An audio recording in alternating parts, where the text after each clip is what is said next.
Oke pecinta Bravos di mana saja Anda berada, kita jumpa lagi dalam program Visi Indonesia Baru.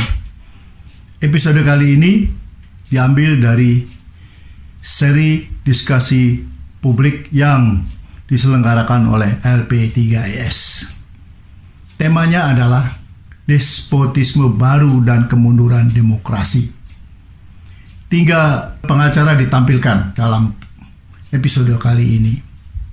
Mereka adalah 2 orang akademisi, yaitu Erlangga Pribadi Kusman dari Universitas Erlangga Surabaya, Milda Istiqomah dari Universitas Brawijaya Malang.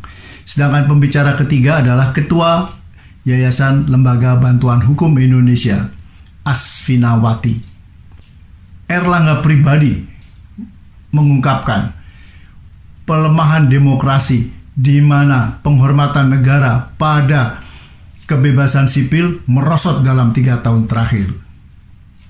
Negara dalam hal ini tentu saja bisa dilihat sebagai pemerintah. Negara memanfaatkan hukum untuk melemahkan supremasi hukum itu sendiri, dan tentu saja untuk kepentingannya sendiri. Dan bila terus berlanjut, pada akhirnya warga negara hanya bisa melakukan aktivitas yang memperoleh persetujuan negara, CQ pemerintah. Karena di dalam sebuah despotisme, bukan supremasi hukum yang berlaku, tapi supremasi pemerintah. Di negara seperti ini, warga negara terpaksa setuju saja pada apapun yang dilakukan oleh pemerintah. Karena bila menolak, mereka bisa terperangkap atau masuk dalam frame yang menyudutkan mereka sebagai musuh bangsa. Periode kedua pemerintahan Jokowi menurut Erlangga kian dekat ke otoritarianisme dan menjauh dari populisme, dan memiliki narasi yang sama dengan Orde Baru. Bravos, your digital radio station.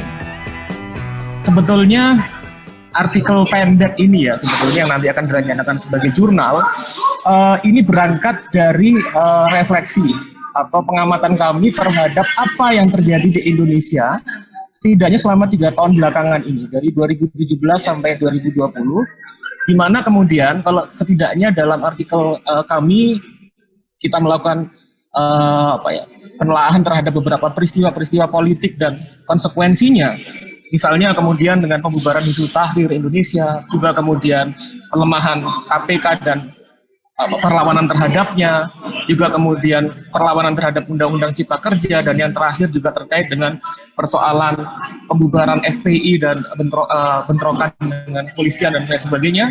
Maka kemudian satu hal yang kelihatan, dan itu sebetulnya juga banyak diutarakan oleh beberapa akademisi lain, tengah terjadi pelemahan demokrasi di Indonesia. Nah, pelemahan demokrasi di Indonesia ini kemudian diartikulasikan dengan berbagai macam analisis. Misalnya dianalisis sebagai bentuk penguatan yang disebut sebagai illiberal demokrasi. Ada juga kemudian sedang berlangsung authoritarian term, dan berbagai bentuk-bentuk yang lain, di mana semua itu memperlihatkan bahwa pertama terjadi bagaimana negara kurang lagi menghormati terkait dengan penghormatan terhadap civil liberties, juga kemudian bagaimana intervensi negara terhadap kehidupan private dan warga negara sudah semakin kuat, juga kemudian bagaimana pelemahan terhadap institusi publik itu dilakukan dengan mengabaikan transparansi publik gitu kan, atau partisipasi publik dan lain sebagainya. Nah, satu hal yang kami lihat itu belum ditelaah itu adalah pada, kalau saya boleh ngambil istilah itu, bagaimana kemudian kita melihat seeing like a state. Jadi bagaimana kita melihat fenomena ini dari perspektif negara melakukan kontrol terhadap kekuasaan. Yang mana di situ yang akan kita lihat adalah bagaimana negara itu kemudian mengkombinasikan berbagai macam mekanisme kekuasaan untuk kemudian membentuk realitas pelemahan demokrasi saat ini. Yang mana dari situ kita bisa melihat ada 3 hal yang sedang berlangsung yang dilakukan oleh pemerintah, oleh rezim. Pertama yaitu semakin menguatnya koersi dilakukan. Kedua yaitu bagaimana kemudian negara menggunakan dan memanfaatkan hukum untuk melemahkan supremasi hukum.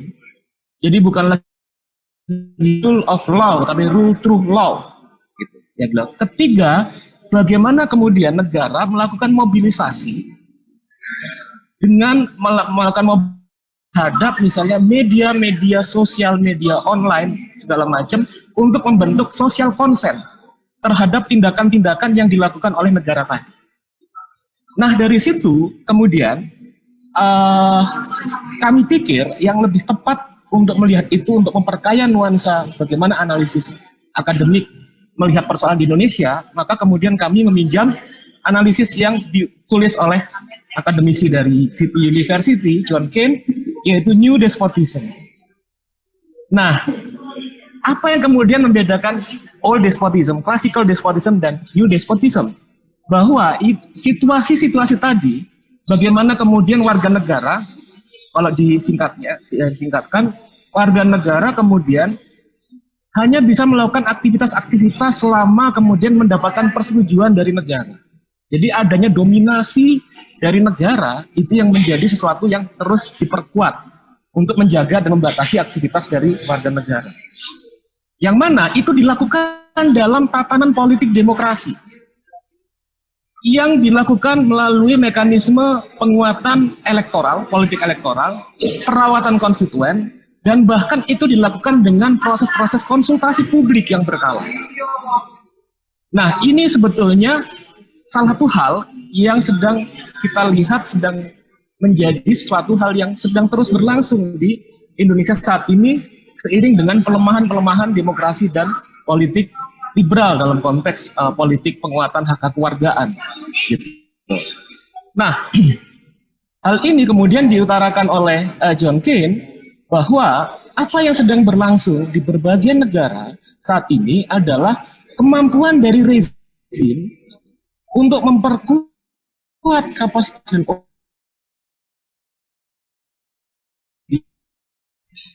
suaranya agak terputus, Mas. negara serta pelemahan terhadap hak. Oke.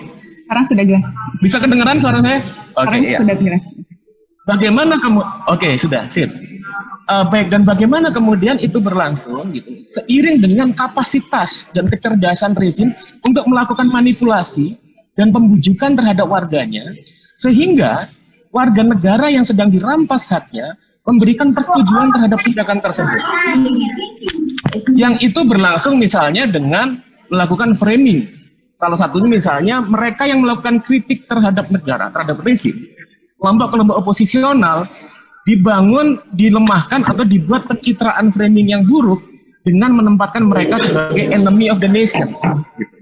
Nah, pertanyaan selanjutnya itu adalah apa perbedaan konsepsi New Despotism dengan konsepsi-konsepsi yang lain? Nah, konsepsi New Despotism misalnya, tadi saya sudah utarakan, ya, berbeda dengan despotisme klasik. Jadi despotisme klasik misalnya salah satunya diutarakan oleh Montesquieu dalam Persian Letters, di mana kemudian konsepsi tentang despotisme itu melihat bahwa otoritas politik kekuasaan yang mereka melakukan tindakan yang brutal terhadap warganya, ya, sesuai dengan kepentingan dan keinginan dari rezim tersebut, tanpa kemudian mempertimbangkan konsen, kesepakatan dari masyarakat, dari warganya. Nah, ini berbeda. Rezim New Despotism tahu betul bahwa mereka melakukan upaya-upaya untuk memperkuat dan memperkuat otoritas kekuasaannya, melemahkan warga negara dalam tatanan politik yang demokratik, dalam sistem politik yang demokratik. Nah, ini yang kemudian menjadi pembeda.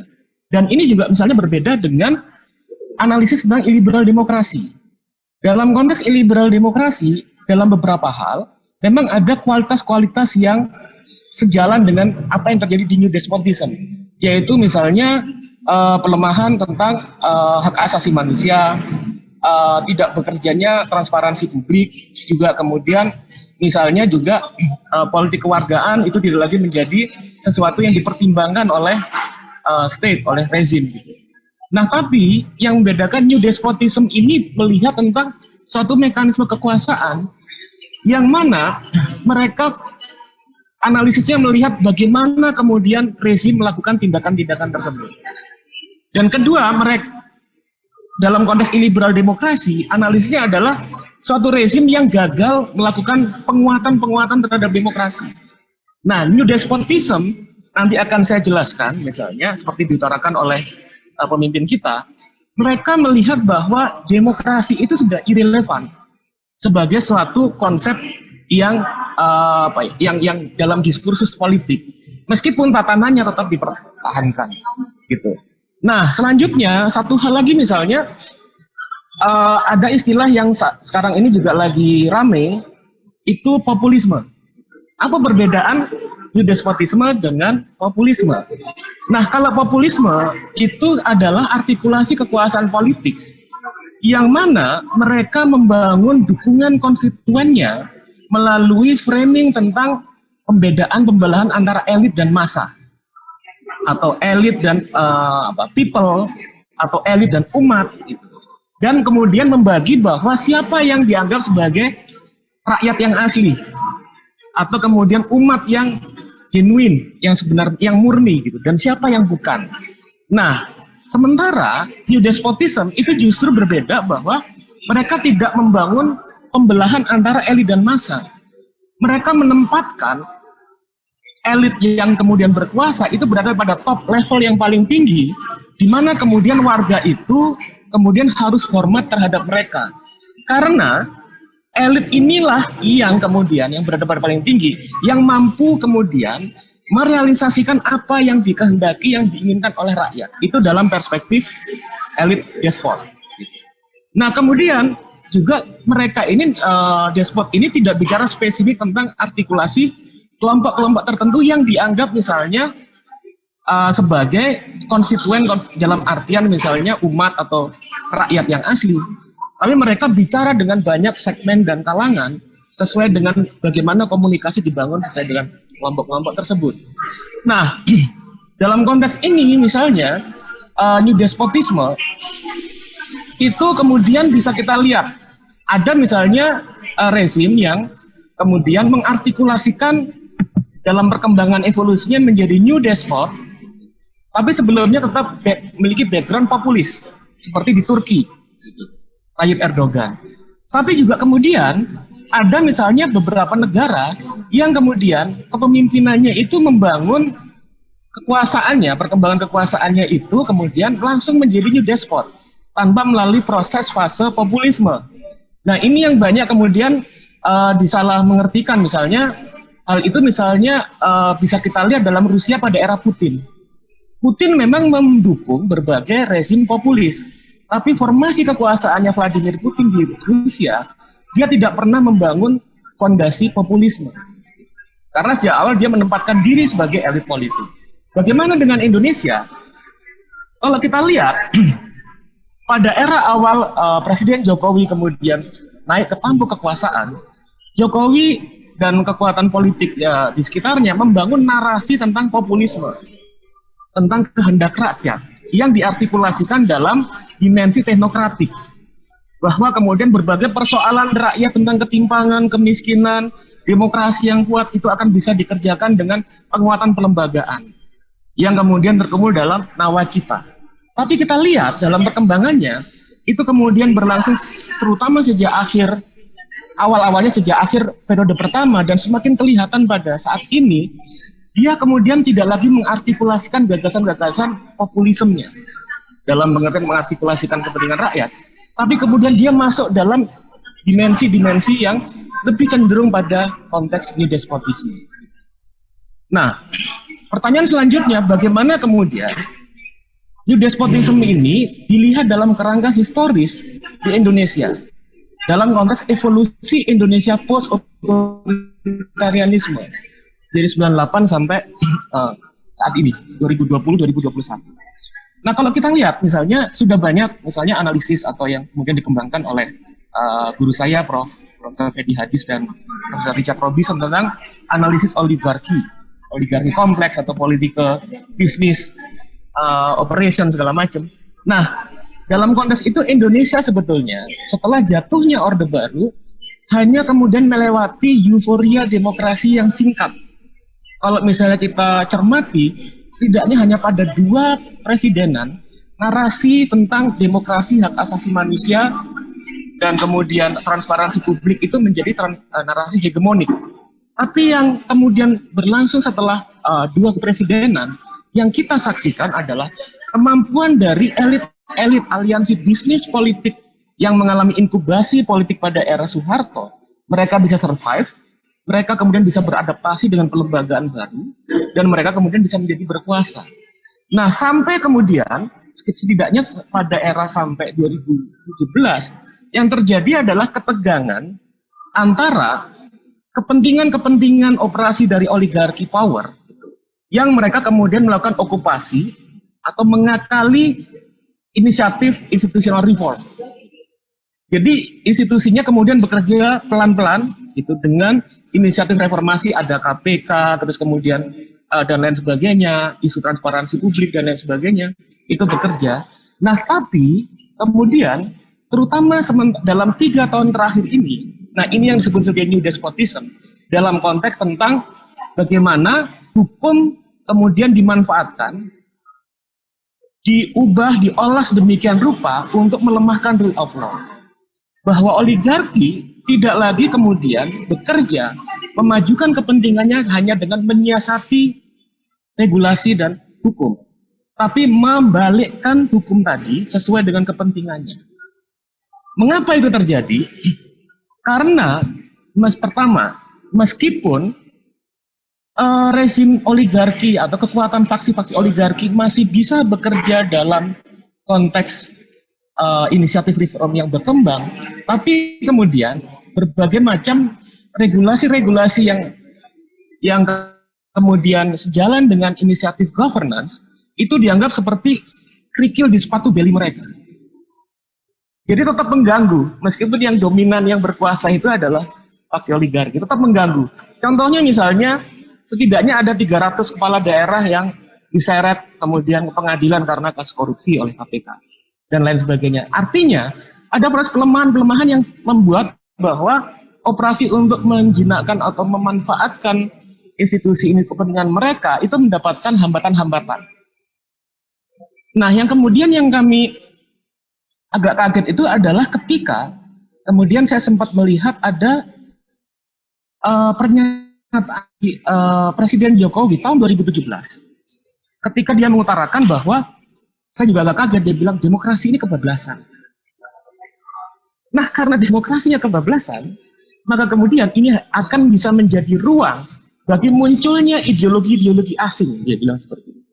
Ideologi liberalisme, dan saya juga bingung, ideologi liberalisme kemudian dibandingkan dengan terorisme.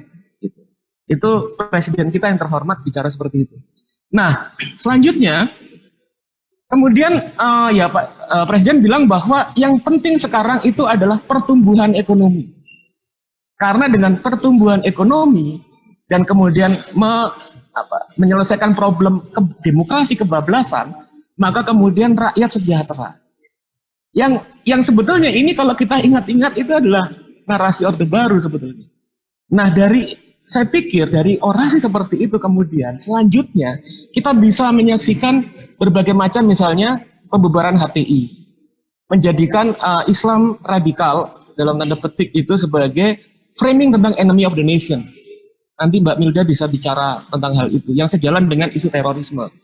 Nah, kemudian dan itu kemudian terus berlanjut ketika Islam radikal dan isu-isu tentang ekstremisme Islam dan lain sebagainya yang diawali dengan pembubaran HTI berlangsung. Ketika tahun 2020 terjadi perlawanan terhadap pelemahan KPK, maka kemudian framing yang muncul adalah talibanisasi KPK. Framing yang muncul adalah ini kemudian menjadi protes yang di dalamnya ada kelompok-kelompok Islam garis keras. Nah, ini adalah sesuatu yang sebetulnya bukan tiba-tiba. Itu adalah menjadi bagian dari bagaimana mekanisme kekuasaan bekerja dalam analisis politik. Itu kemudian untuk memperkuat kekuasaan dan membangun framing tentang bagaimana kekuatan oposisi itu adalah musuh dari nation. Dan hal itu dilakukan bukan kemudian mengabaikan konstituen politik. Itu dilakukan dengan membangun konsen, persetujuan. Dan bahkan yang melakukan serangan itu adalah bagian dari kelompok-kelompok konstituen sendiri. Sehingga itu disebut sebagai new despotism.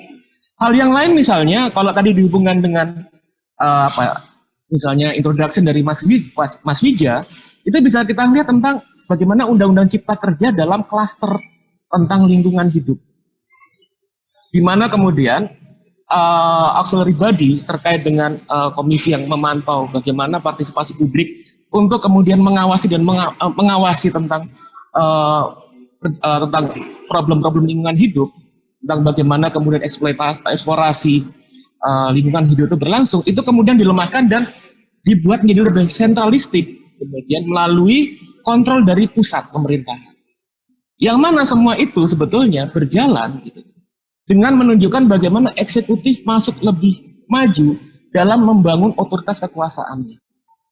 Nah, dari sini kemudian kita lihat bahwa seiring dengan pelemahan demokrasi yang berlangsung di Indonesia, maka kemudian bekerja pula mekanisme-mekanisme kekuasaan, yang mana mekanisme kekuasaan itu menjadi lebih efektif untuk melakukan penggerusan dan pelemahan terhadap agenda-agenda demokrasi kita, dan juga kemudian membangun suatu rezim politik yang lebih semakin efektif melakukan kontrol dan dominasi, sehingga kemudian melemahkan fondasi dan nilai-nilai demokrasi tanpa kemudian secara terus terang, secara kelihatan menghancurkan institusi demokrasi politik elektoral kita. Bravos, Bravos, your digital radio station.